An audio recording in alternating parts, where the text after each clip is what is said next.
I'm Eric Lynn. Hi, I'm Christy.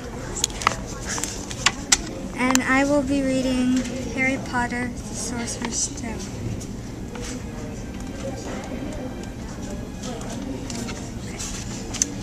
It was Quirrell.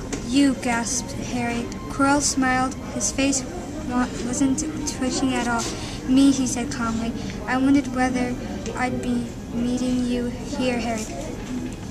But I thought Snape, Severus. Quirrell laughed, and it wasn't his usual quivering treble either, but cold and sharp. Yes, Severus does seem the type, doesn't he? So useful to have him swooping around like an overgrown bat. Next to him, who would suspect poor, stuttering Professor Quirrell? Harry couldn't take it in. This couldn't be true, it couldn't. But Snape tried to kill me. No, I tried to kill you.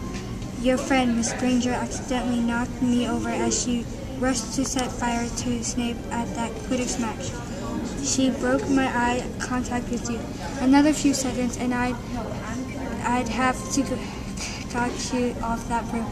I'd have managed it before then if Snape hadn't been muttering a counter curse, trying to save you. Snape was trying to save me. Of course, said Quirrell coolly.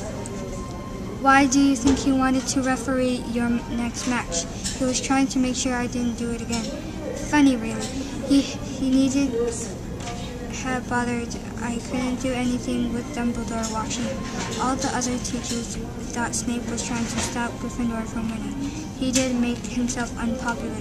And what a waste of time when, after all that, I'm going to kill you tonight.